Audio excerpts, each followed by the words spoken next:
আমরা নিজেদের এবং এই সংসদকে একটা মাইলস্টোন। এই পার্লামেন্টের কাছে আমাদের প্রত্যাশা থাকে, যেটা আলোচনা হওয়া উচিত, যে এই নির্বাচনটা একটা ব্যতিক্রম ধরনের নির্বাচন ছিল।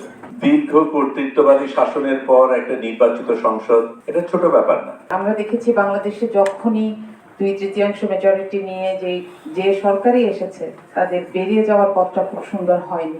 আইন প্রণয়ন সেটা আমরা করছি নাকি আমি খোলাখুলি বলি আমাকে অপরাধ নেবেন। সমস্যা হচ্ছে সত্যি কথা বলে দুদিকে আমি যেখানে আসি সেখানেও বিপদ, আমার বিরুদ্ধে যারা আছে তাদের কাছে। এখন সংসদ সদস্যদের যে কনসার্ন আমার নিজের কাছে মাঝে মাঝে অপরাধী মনে হয়। আমি কি রাবার স্ট্যাম্প হয়ে বসে আছি? অনেক কথা বলতে গেলে পক্ষে বিপক্ষে অনেক কিছু আসে। এই কঠিন অবস্থার ভিতর থেকে উত্তরণ করে আমরা নিজেদের এবং এই সংসদকে একটা মাইলস্টোন নিয়ে যেতে চাই। সাংঘাতিক চ্যালেঞ্জ, বিরাট চ্যালেঞ্জ। তবে আমি হতাশাবাদে বিশ্বাস করি। আমি বিশ্বাস করি একটু আগে যেটা আমি বলেছি যে আত্মত্যাগের পরে এই সংসদ গঠিত হয়েছে, এই সংসদকে আমরা সত্যিকার অর্থে বাংলাদেশের মানুষের কল্যাণে আমরা পরিচালিত করতে পারবো। এই বিশ্বাস এবং আস্থা আমার নিজের কাছে আছে। সংসদে সরকারি দল বিরোধী দল নিয়ে বেশ কিছু আলোচনা হয়েছে। কার ভূমিকা কি, কিভাবে আমরা কাজগুলো একসঙ্গে করতে পারি। এখানে আমি একটি কথা বলছি, গণতন্ত্র এমন একটা সমস্যার মধ্যে থাকে, অর্থাৎ vigilance is the eternal price of democracy. রাখতে গেলে আরাম করে ঘুমানোর সময় নেই, সারাক্ষণ দ্বন্দ্ব যুদ্ধ করতেই হবে। গণতন্ত্রের বিরুদ্ধে প্রচেষ্টা হবে, গণতন্ত্রের পক্ষে সংগ্রাম করতে হবে। এটাই হচ্ছে আমাদের মূল কাজ।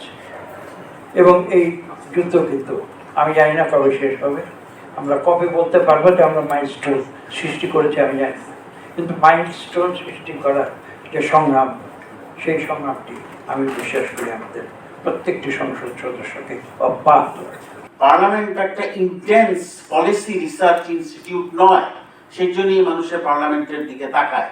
এবং সেই দিক থেকে আমি এই দেশের একজন নাগরিক হিসেবে বলবো যে একটা বিপ্লব বলেন বা অভ্যুত্থানের পরে যে পার্লামেন্টটা স্থাপিত হয়েছিল, একটা ঝঞ্ঝা বিক্ষুব্ধ পরিস্থিতিতে একটা চ্যালেঞ্জ সামনে নিয়ে যে ফ্যাসিবাদ উত্তর অগণতান্ত্রিকভাবে নির্বাচিত সরকারের বাইরে দাঁড়িয়ে একটা পার্লামেন্ট প্রথম অধিবেশন, যেটা খুব সম্ভবত শুরু হয়েছিল 12ই মার্চ এবং 13ই এপ্রিল পর্যন্ত অনুষ্ঠিত হয়। সেখানে কয়েকটা দিক একজন অতি সামান্য নাগরিক হিসেবে আমার কাছে ইতিবাচক মনে হয়েছে। প্রথমত মনে রাখতে হবে পৃথিবীর অবস্থাটা তখন একটা সাংঘাতিক আপনার পরিস্থিতি, খুব নাজুক পরিস্থিতি ছিল। আইন শৃঙ্খলাটা খালি আমাদের একটা বিপ্লব পরিবর্তিত অবস্থায়, তারপরে জ্বালানি সংকট ছিল। সেখানেও আমরা কিন্তু দেখেছি যে একটা প্রাণবন্ত সংসদ, অনেক কিছু গৃহীত হয়েছে, আলোচিত হয়েছে। সবচেয়ে বড় কথা, মাননীয় প্রধানমন্ত্রী বিরোধী দলের উত্থাপিত বেশ কয়েকটা প্রস্তাবকে তিনি গ্রহণ করে নিয়েছেন। এবং শেষ দিনের যেটা, আমি ওই সংসদের কিছুদিন একেবারে খুব অল্প সময়ও না, 10 দিনও না, 10 মাসও না, 10 বছর সদস্য ছিলাম, এইরকম পরিস্থিতি আমি সেখানেও দেখিনি, তারপরেও দেখিনি যে লাস্ট দিনের সমাপনী অনুষ্ঠানের দিন বিরোধী দলের নেতা, তিনি সংসদ নেতা একটা তাৎপর্যপূর্ণ বিষয় নিয়ে আলোচনা করেছেন এবং একটা সেন্সিটিভ ম্যাটার নিয়ে। এবং এই যে একটা কামারাডরি, এটা আমি নির্বিঘ্নে বলতে পারি, প্রায় 15-16 বছর আমি ইংল্যান্ডে ছিলাম, এখনকার ব্রিটিশ পার্লামেন্টেও উপস্থিত নয়।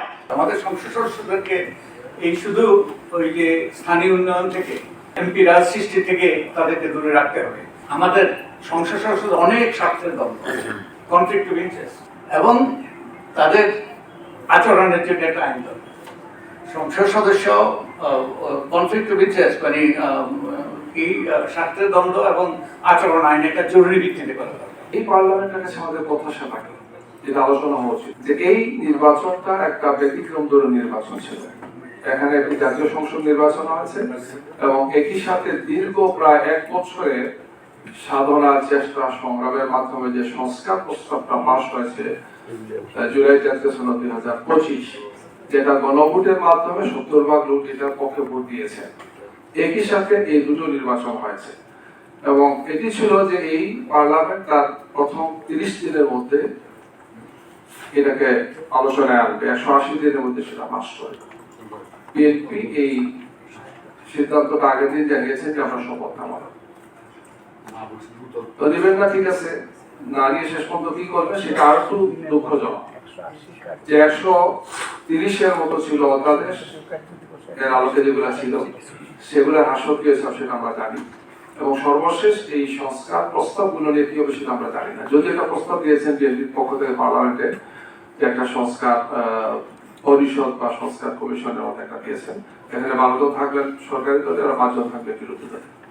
আমার ধারণা বিরোধী দল সেখানে যাবে না। আমি যেহেতু এই দলের মিডিয়া কাজ করি, আজকে আমাকে জিজ্ঞেস করছেন নাকি যাওয়ার কোনো কারণ নেই। এই কারণেই যে বিষয়টি সেটেল হয়েছে দীর্ঘ প্রায় 2025-এর 15 ফেব্রুয়ারিতে জাতীয় সংস্কার কমিশনের প্রথম মিটিং হয়।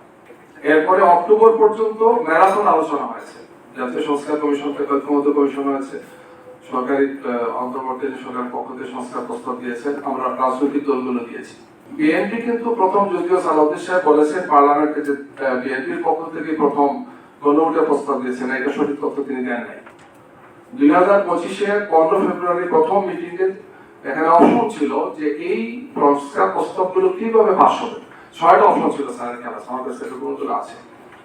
আমরাই প্রথম বলেছি গণভোট ছাড়া কোনো উপায় নেই, এনসিপি বলেছিল গণপরিষদ, আর বিএনপি দুইটাই রাজি হয় নাই। ফেব্রুয়ারির নির্বাচন নিঃসন্দেহে গুরুত্বপূর্ণ ছিল। দীর্ঘ কর্তৃত্ববাদী শাসনের পর একটা নির্বাচিত সংসদ এটা ছোট ব্যাপার না, কিন্তু মাইল ফলক মাপতে হলে দুটো দিক থাকে, কোথা থেকে এসেছি আর কোথায় যাচ্ছি। আগের চেয়ে ভালো হওয়া যথেষ্ট না, কারণ সেই মানদণ্ড অত্যন্ত নিচু, সেটার জন্য এত মানুষ প্রাণ দেয়নি। প্রকৃত মাইল ফলক হলো এমন কিছু পরিবর্তন যা ফেরানো যায় না, এমন কাঠামো তৈরি করা যারা পরবর্তী সরকারকেও জবাবদিহিতার মধ্যে রাখবে। দুঃখজনক এবং প্রথমে ভালো কথাগুলোই বলি যে একটা জায়গায় মিল আছে, বিরোধী দল এখানে দায়িত্বশীলতার পরিচয় দিয়েছে, এটা সরকারি দল প্রশংসা করেছে, একই সাথে সরকারি দলের বেশ কিছু সদিচ্ছা আছে এবং সংসদকে কার্য করার জন্য দুই পক্ষ চেষ্টা করে যাচ্ছেন। এই দিক দিয়ে আমি দেখছি দুই পক্ষের চেষ্টা আছে। সাথে সাথে যে আরেকটি জিনিস যে আমরা দেখেছি বাংলাদেশে যখনই 2/3 মেজরিটি নিয়ে যে সরকারই এসেছে তাদের বেরিয়ে যাওয়ার পথটা খুব সুন্দর হয়নি। সেই দৃশ্যপটকে সামনে রেখে যদি আমরা চিন্তা করি তাহলে এই সংসদকে কার্যকর করার জন্য সামনে থেকে অনেক বেশি চেষ্টা প্রয়োজন, অনেক বেশি সদিচ্ছা প্রয়োজন এবং সবচাইতে বেশি প্রয়োজন হচ্ছে স্বচ্ছতা। সরকার মাত্র 3 মাস গঠন হয়েছে, এজন্য সরকারকে ফ্যাসিবাদ বলা যাবে কি যাবে না এটা বলার আগে আমি শুধু একটা কথা বলতে চাই যে বর্তমান সরকার দলীয় সমর্থক, বুদ্ধিজীবী, ছাত্র নেতা, যুব নেতা, দলীয় ব্যক্তি, মন্ত্রণালয়ের আমলা থেকে শুরু করে পুলিশ প্রধান, পুলিশ, র্যাব, আর্মির বাহিনীর লোকজন, এছাড়া আরো যারা যারা দায়িত্বশীল রয়েছেন, যাদের এই ধরনের কথা বলা হয়তো উচিত না, তাদের কাছ থেকেও আমরা এমন কিছু কথা শুনতে পাই যে কথাগুলো শুধু নাম, শব্দ, স্থান, কাল, পাত্র পাল্টে দিলেই গত 17 বছর ধরে আমরা বিভিন্ন আঙ্গিকে বিভিন্নভাবে শুনে এসেছি। আমরা চাই যে আমাদের এই নতুন সরকার যেহেতু নির্বাচনের মাধ্যমে জনগণের বৈধতা নিয়ে বাংলাদেশের চেয়ারে বসেছে, তারা কোনোভাবেই আর কোনো ধরনের বৈধতা উৎপাদনকারী আলাদা করে তাদের কাছে জনগণের ভোট আছে, অন্য কোনো বৈধতা তাদের দরকার নেই। আমাদের যে বয়স, এই বয়সে আমরা এই প্রথম নির্বাচন দেখেছি, গণতন্ত্র দেখতে পাচ্ছি। আমরা এই সূচনা থেকে শিখতে চাই, আমরা পেছনে ফিরে যেতে চাই না। আমরা চাই রাজনীতিতে সমালোচনা থাকবে, আলোচনা থাকবে, কিন্তু অপপ্রচারটা থাকবে না। আমরা চাই সংসদে যখন একজন রাষ্ট্রের প্রধানমন্ত্রী সহজভাবে সে স্বীকারোক্তি দিচ্ছে, চেয়ারকে দেখে বলছে যে এই চেয়ার থেকে আগুনের উত্তাপ আসে, উনি সহজভাবে স্বীকারোক্তি দিয়েছেন। এবং যখন সমস্যা হচ্ছে রাষ্ট্রের প্রধান হিসেবে তিনি সংসদ থেকে ওপেনলি কমিটি করে দিচ্ছেন সরকার এবং বিরোধী দলের মাঝখান থেকে, আমরা দেখেছি তাদের সংকটও সেটা হয়েছে। একইভাবে পরবর্তীতে সংসদে যে দুর্নীতি সংক্রান্ত বিষয়ে একটা রিপোর্ট এসেছিল সেটার প্রিপেয়ারও সেটা হয়েছে। আমরা চাই সেই ঐক্যবদ্ধতাটা যেন বজায় থাকে, আমরা কোনোভাবেই আর পেছনে ফেলে যেতে চাই না।